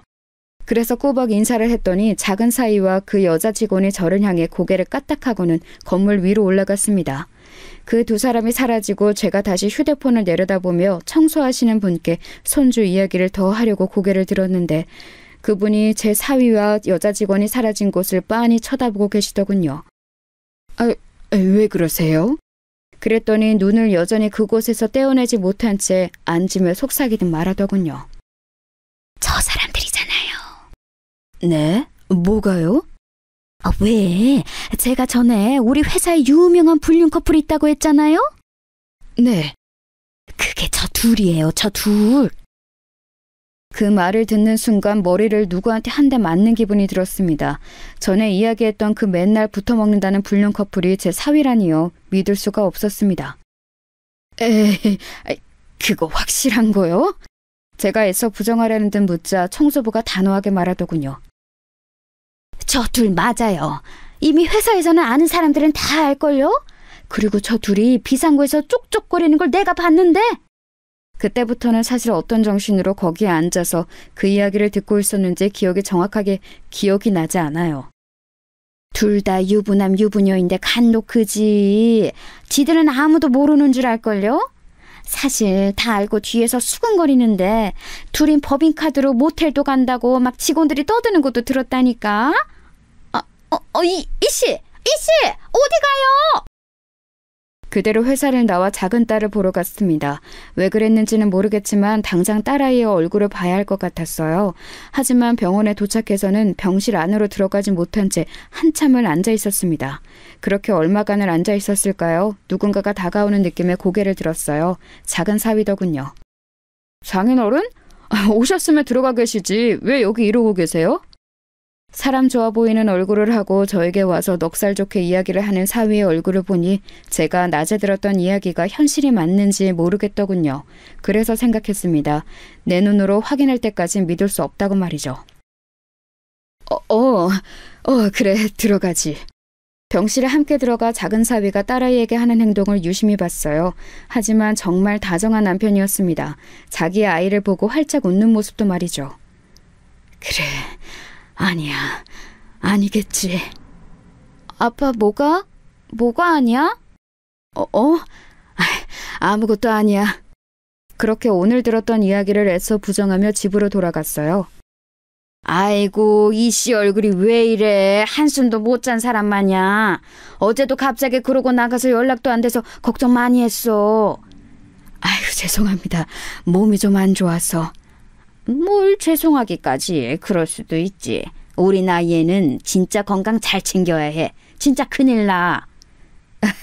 그래야죠. 그렇게 일을 하는 동 마는 동 집중을 제대로 하지 못한 채 점심시간이 됐습니다. 로비로 나오는 사위와 어제 봤던 그 여직원이 보였어요. 아이고, 저 둘은 또 붙어 다니네 그려. 저도 어제 들었는데 저 둘이 유명해요? 아마 자기들만 모를걸. 모두가 다 자기들 부른 이야기들 떠들고 있다는 거. 진짜 확실한 거 맞대요? 목격한 사람만 얼만데. 아마 조만간 큰일 치르지 싶어. 저렇게 조심성이 없어서 원. 저 병원 좀 다녀올게요. 아이고, 안색이 많이 안 좋네. 얼른 갔다 와. 로비를 벗어나는 두 사람을 무작정 따라 나섰어요. 아니겠지. 아니어야만 돼. 작은 딸아이가 이제 막 해산을 해서 병원에 누워있는데 이 현실을 정말 받아들이고 싶지 않았습니다. 어딘가 오해가 있는 거라고, 회사 사람들이 다들 착각을 하고 있는 거라고 그렇게 다독이며 그 둘의 뒤를 밟았어요. 그리고 마지막 제 그 기대는 정말 무참히 짓밟혔습니다. 두 사람은 주위를 두리번거리더니 손을 잡고서는 회사 근처의 한 모텔로 들어갔어요. 다정히 모텔 안으로 들어가는 두 사람의 모습을 보자마자 그 자리에 우뚝 멈춰섰습니다. 그리고 다리에 힘이 풀려 주저앉았어요. 이 현실이 정말 믿기지 않았습니다. 그렇게 그 자리에서 앉아서 작은 딸아이 생각에 눈물만 흘리고 있을 때 얼마의 시간이 지났는지 더 다정한 모습으로 그 모텔을 나오는 두 사람을 봤습니다. 그때 제 머릿속에 불꽃이 번쩍이는 듯 했어요. 그리고 정신이 확 차려졌습니다. 내 이 개자식을 가만두나 봐라. 이가 갈렸습니다. 이제 정신을 차렸고 철이 들었다며 칭찬했던 과거의 제 자신에게 돌을 던지고 싶었어요. 가만두지 않겠다고 다짐은 했지만 이제 막 해산한 작은 딸아이가 이 소식을 들으면 얼마나 충격일지 걱정이 되어 그날 저녁에는 잠도 오질 않더군요. 그래서 큰 딸아이에게 먼저 이야기를 하고 의견을 물어보기로 했습니다. 이 처죽일 새끼! 내가 사람 고쳐 쓰는 거 아니랬지? 내가 당장 죽여버릴 거야! 당장이라도 머리채를 잡으러 갈 듯 일어서는 큰딸을 잡아다 앉혔습니다. 민정이 이제 막 몸 풀었는데 민정이가 받을 충격도 생각해야지. 큰아이가 그제야 아차하는 얼굴로 털썩 앉더군요. 그리고 눈물을 흘리기 시작했습니다.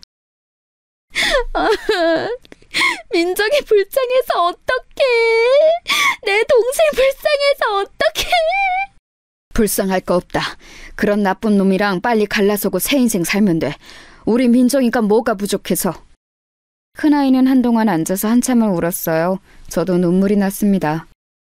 그래도 이렇게 모른 척 넘어갈 수는 없는 일이에요. 그거야 당연하지. 제가 민정이랑 이야기해 볼게요. 괜찮겠니? 흥분 안 하고 차분히 잘 이야기할게요. 민정이가 최대한 상처받지 않게. 그렇게 말하고는 돌아갔습니다. 그리고 며칠 뒤 큰아이에게서 연락이 왔어요. 동생에게 잘 말했다더군요. 처음에는 믿고 싶지 않아 했답니다. 왜 아니겠어요. 그래서 아니라고, 언니나 아빠가 잘못 알고 있는 거라고. 그러다 문득 요즘 이상하게 행동했던 부분들이 불현듯 떠올랐다 하더군요.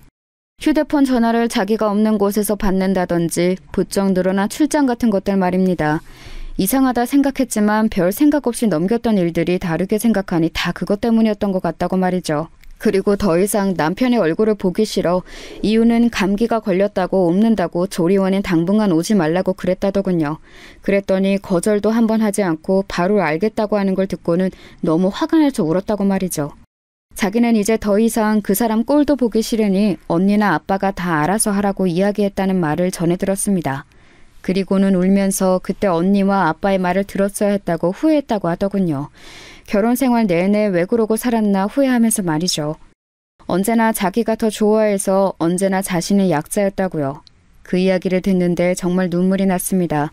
동시에 화가 치밀어 올랐어요. 평생을 후회하게 만들어줘야겠다는 생각이 들었습니다. 반드시 그렇게 만들고야 말겠다고 말이죠.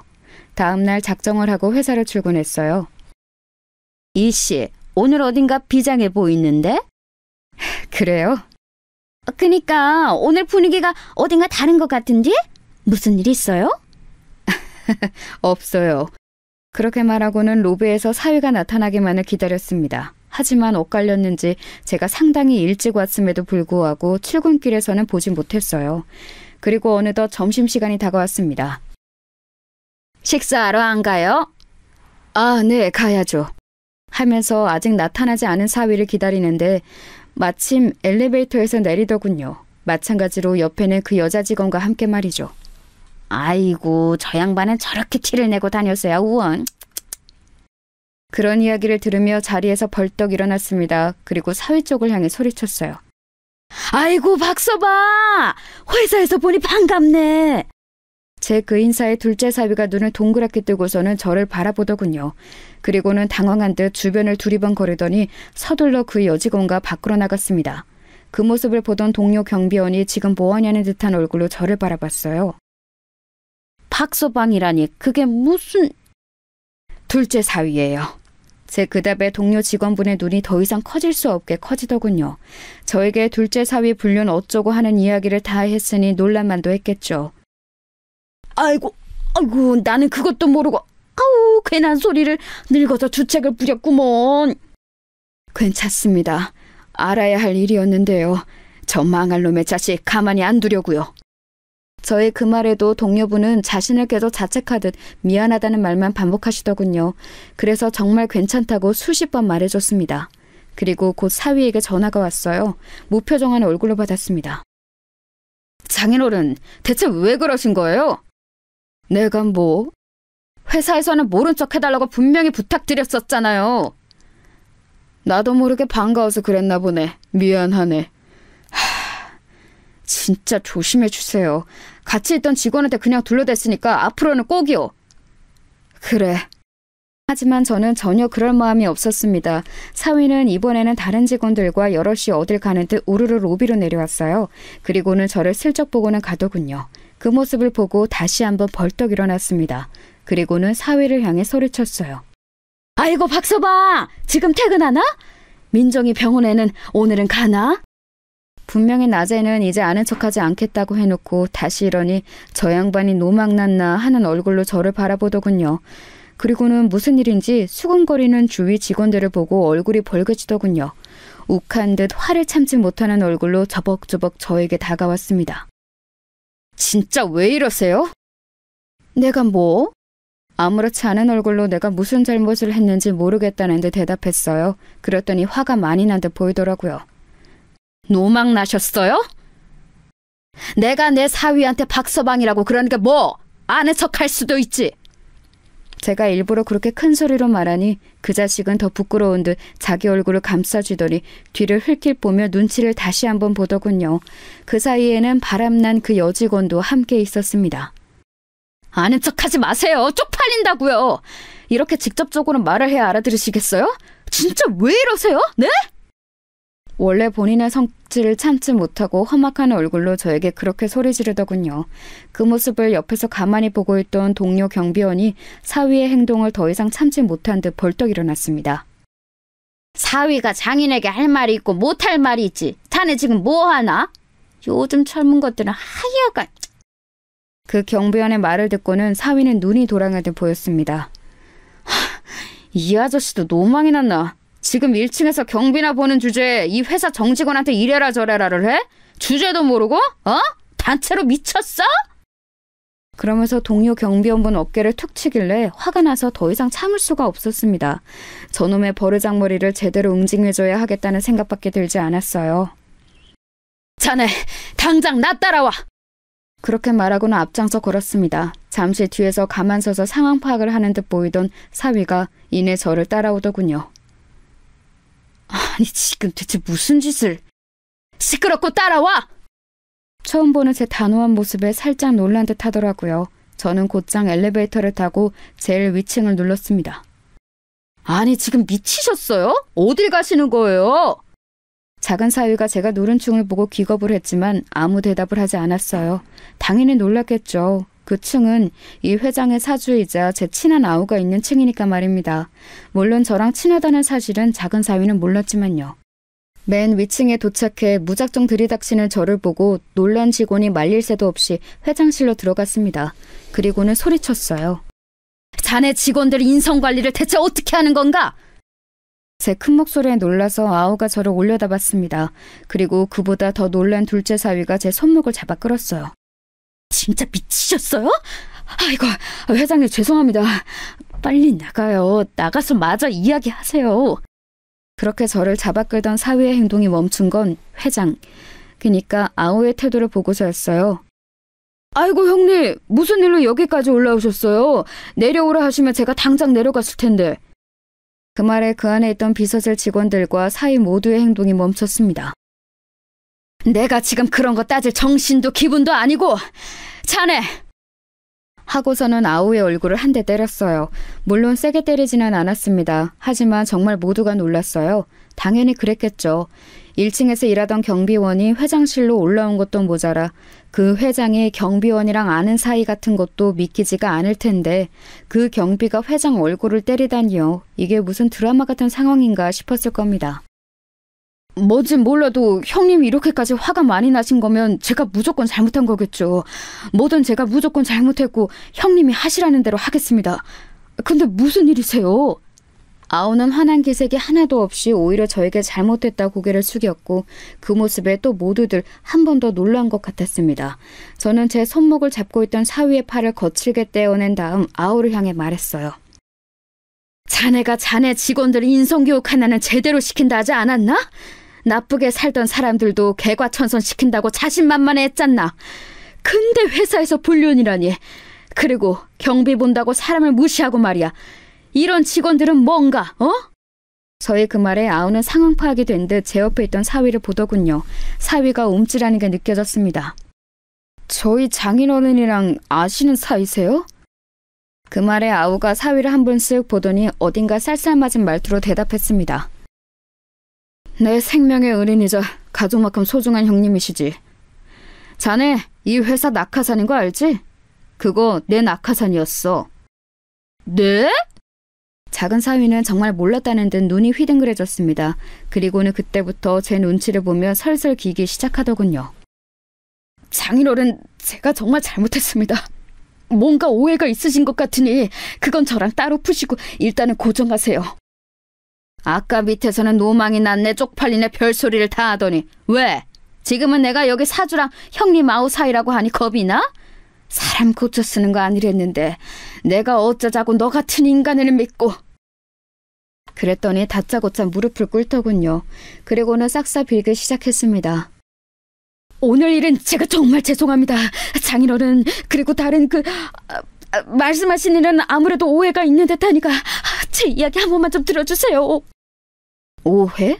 오해? 내가 니들 둘 팔짱 끼고 모텔 들어가는 모습을 내 두 눈으로 직접 봤는데 오해? 무슨 오해? 점심시간에 팔짱 끼고 불륜 들어가서 뭘 하는데? 뭘 했길래 오해야? 그렇게 말했더니 그 자리에서 굳더군요. 그것까지 제가 본 건 정말 예상하지 못했던 일이었나 보더라고요. 굳은 사위를 보고 다시 아우에게 시선을 돌렸습니다. 직원들의 인성교육 하나는 자신 있다더니 사내에서 모르는 사람 없이 파다하게 소문날 만큼 불륜이나 하고 있는 것들이 있고, 그것도 엊그제 해산한 마누라 두고 말이야. 자네도 내가 앞으로 어떻게 하는지 보겠네. 아우가 다시 한번 저에게 죄송하다며 꼭 조치를 취하겠다며 형님 화푸시라고 사과를 했고, 여전히 놀란 듯 정신을 차리지 못하고 있는 사위를 두고 회장실을 빠져나왔습니다. 비서실 직원들과 무슨 일인지 보러 온 다른 직원들 몇몇이 앞에 서서 이 모든 일을 보고 있더군요. 차라리 잘 됐다고 생각했습니다. 소문나라고 벌린 일이기도 했고 말입니다. 그렇게 그 회사를 나와 작은 아이의 산후조리원으로 갔습니다. 그리고 오늘 있었던 일을 아이가 상처를 조금이라도 덜 받을 수 있게 최대한 간추려 이야기한 다음 큰아이에게는 제대로 다 이야기했습니다. 잘했다고 하더군요. 작은 사위가 퇴근했는지 산후조리원으로 찾아왔지만 작은 아이가 만나길 거부했어요. 한참을 그 앞에 서 있다가 저녁 늦게 돼서야 돌아갔어요. 회사는 한바탕 난리가 났다더군요. 저는 그날 이후로 회사를 한 번도 나간 적이 없지만 함께 일하던 경비원 분과 청소부 분이 연락을 주셨어요. 사위와 그 여자 직원은 그날 이후로 출근하긴 하는데 눈에 띄지 않게 다닌다고 하더군요. 하지만 온 사내에 이미 소문이 파다하게 난지라 둘 다 회사 생활을 오래 할 수 없을 것 같다고 이야기를 전해왔습니다. 소문이 어디까지 난 건지 그 여자 직원의 남편이 회사로 쳐들어와 사위의 멱살을 잡았다고 하더군요. 그 때문에 회사가 한 번 더 시끄러웠다고 말입니다. 사내에는 불륜에 관련된 교육 과정이 생겼다는 이야기도 전해 들었습니다. 사내에서 그러지 말라는 권고사항과 함께 회사 법카나 주변 모텔을 단속하기 시작했다는 이야기도 들려왔고 말이죠. 그 둘이 정말 고개를 들고 다닐 수 없겠더라고요. 곧 그 여자 직원은 회사를 그만뒀다고 하더군요. 그리고 이혼당했다는 소문이 돌았다고 합니다. 사위는 계속 그 회사를 그만두지 않고 다닌다고 하더군요. 물론 징계가 있긴 했지만 강제로 해고할 수 있는 사항은 아니라 어쩔 수 없다는 이야기를 아우에게 전달받았습니다. 나는 절대 당신이랑 이혼 안 해. 그러니까 당신이 용서해줘. 나는 이제 당신 얼굴 꼴도 보기 싫어. 과거에 당신이랑 결혼하지 말라고 모두가 말릴 때 왜 그 말을 듣지 않았는지 이제 땅을 치고 후회 중이야. 얼굴 보는 것만으로도 토 나올 것 같으니까 돌아가. 절대 이혼을 하지 않겠다고 버티는 통에 소송을 진행할 수밖에 없었습니다. 그 과정에서 말을 바꾸더라고요. 불륜은 절대 아니라고 말이죠. 다들 입에서 입으로 전해지는 소문일 뿐이고 억울하다고 말입니다. 하지만 너무 대놓고 그러고 다녔기 때문에 사내에는 그 두 사람의 불륜을 모르는 사람이 없었고 그 덕에 목격담이나 증인들도 넘쳐났어요. 그래서 작은 사위의 그 주장은 받아들여지지 않았습니다. 지리한 소송의 결과는 저희의 승리였어요. 뭐 당연한 결과였죠. 양육권은 물론 위자료까지 다 받아냈습니다. 그리고 이혼이 성립이 되었어요. 정말 이렇게까지 해야겠어? 장인어른 이렇게까지 하셔야겠어요? 그 한 번 용서해 주는 게 그렇게 힘든 일이에요? 저 그동안 잘했잖아요. 그 한 번? 자기 마누라 애 가진 동안에 장인어른이 소개해준 회사에서 여자랑 붙어먹은 게 한 번 용서해 줄 일이야? 그게 용서받을 수 있는 일이라고 생각하나? 정이란 정은 다 떨어져서 당신 얼굴 보는 것도 역겹다고 했지. 난 당신이랑 절대 다시 못 살아. 그러니까 그냥 포기하고 돌아가. 저희가 절대 받아줄 것 같지 않자 이제는 태도를 바꾸더군요. 그렇게 좋다고 매달려서 결혼해줬더니 이제 와서 이렇게 나를 버려? 안 그래도 내가 그때 왜 그랬는지 땅을 치고 후회 중이야. 그렇게 작은 사위와의 마지막이 끝이 났어요. 그 뒤로 한동안은 소식을 들을 수 없었습니다. 하지만 이내 소식이 들려오긴 했어요. 그 인간은 정말이지 변하지 않더군요. 이제는 정말 본인이 벌어서 생활을 다 해야 했기 때문에 어떻게든 회사에는 붙어있으려 한 것 같았지만 결국은 또 한 번 사고를 친 것 같더라고요. 다른 직원과 불륜을 했다는 소문이 한 번 더 돌았고 결국은 권고사직을 당했다고 하더군요. 그리고는 취직이 안 되는지 여기저기 전전하다가 작은아이에게 돈을 빌려달라는 전화를 했었다고 합니다. 이건 큰아이를 통해 전해들은 소식이에요. 물론 작은아이는 돈을 빌려주지 않았고 술을 먹고 집까지 찾아와서 다시 합치네 마네 하는 진상짓을 하다가 경찰이 출동하는 일도 한 번 있었던 것 같더라고요. 그마저도 작은아이는 제가 걱정할까봐 저에게는 말해주지 않았지만 말입니다. 그렇게 똑같은 일이 몇 번이 더 생기고 작은아이는 접근금지 신청을 했어요. 그게 받아들여지고 나서야 그 자식이 찾아오는 일이 없었습니다. 대책 없이 살고 있는 것 같더라고요. 일자리도 제대로 구하지 못하고 집에서 게임만 하고 술만 마시면서 말입니다. 한 번은 저에게 전화가 온 적이 있어요. 사실 그 자식인 줄 알았으면 받지 않았을 텐데 전화번호를 바꿨는지 모르는 번호로 전화가 한 번 와서 받았습니다. 제가 정말 죄송했습니다. 저는 진짜 그 시절로 돌아가고 싶어요. 자네가 깨트린 걸세. 매일매일이 후회의 고통뿐입니다. 그러게, 그런 짓은 왜 저질렀나? 저는 정말 민정이가 이렇게까지 모질게 저를 잘라낼 줄은 몰랐어요. 언제까지 그 아이가 자네한테 죽고 못 살 줄 알았나? 아버님이 민정이한테 잘 이야기해 주실 수 없을까요? 저희 가족 다 행복했던 시절도 있었잖아요. 그럴 마음도 생각도 없네. 가족이라고도 하지 말게. 평생 후회하면서 그때 왜 그랬나 자책하면서 살아. 그리고 전화를 끊었습니다. 그리고는 다시 연락이 오지 않았어요. 물론 처음부터 그런 자식과 결혼하지 않았으면 제일 좋긴 했겠지만 그래도 작은 아이에게는 선물 같은 자식이 생겼습니다. 손주는 정말 눈에 넣어도 아프지 않을 만큼 예쁜 아이예요. 복직을 한 작은 아이 대신 제가 봐주고 있는데 어찌나 순하고 예쁜지 저녁에 와서 데리고 갈 때면 서운해서 눈물이 찔끔 난답니다. 저희 집은 그렇게 평화를 되찾았습니다. 작은 아이는 복직을 해서 즐겁게 회사를 다니고 있어요. 다행히 적응을 다시 잘하고 있는 것 같더라고요. 그 모습을 보면서 저도 다행이라고 생각했습니다. 민정이 우연히 본 내 동료 변호사가 맨날 소개시켜달라고 쪼르는데 진짜 좋은 사람이긴 하거든요? 근데 애가 곧 죽어도 소개를 안 받겠다네. 자기는 이제 결혼할 생각이 없다고. 그 일이 있은 지 몇 년이나 지났다고. 아직 상처 아물려면 멀었으니까 너도 싫다는 애한테 여러 말 하지 말거라. 아니, 그래도 너무 좋은 사람이니까 그렇지. 하며 푸념하는 큰아이에게 그러지 말라 당부했지만 정말 아까웠는지 작은아이 몰래 자리를 맡는 것 같더라고요. 다행인지 마음이 맞아 요즘은 데이트도 하고 있는 것 같았습니다. 동네 아우이자 그 회사 사주인 친구와도 잘 지내고 있어요. 사실 그날 얼굴을 때린 걸 바로 저녁에 사과했었습니다. 내가 감정을 못 이기고 그만. 미안하네. 아닙니다, 형님. 충분히 화가 나실 만한 일이죠. 그렇게 잘 해결됐어요. 이제는 그 아우도 회사를 자식에게 물려주고 뒷방 늙은이 신세가 됐다며 하루가 멀다 하고 저희 집에 놀러를 오는 통에 제가 지겨울 정도입니다. 지금에 와서 돌이켜보면 그 모든 일이 없었던 일같이 느껴질 만큼 아득하기도 해요. 물론 가족 전체에게 상처를 준 일이지만 저희는 잘 극복했고 극복해 나가고 있으니까 말입니다. 지금 내가 누리고 가지고 있는 것을 당연하다 생각하고 주변 사람들에게 상처를 주는 일을 하면 언젠가 뼈저리게 후회할 날이 온다는 것. 그게 교훈으로 남은 일이었어요. 물론 저희 집 식구들 중에서는 그 자식 같은 나쁜 자식은 없지만 말입니다. 이 사연을 듣고 계시는 여러분들도 지금 현실에 있는 내 친구와 가족을 당연한 거로 생각하고 실수하는 일이 없으셨으면 합니다. 잃어보면 그게 얼마나 소중한지 뼈저리게 깨닫게 되니까요. 그리고 모든 건 그 전으로 되돌릴 수 없다는 사실도 말입니다. 긴 이야기 들어주셔서 감사합니다. 오늘 하루도 평안한 하루 되세요.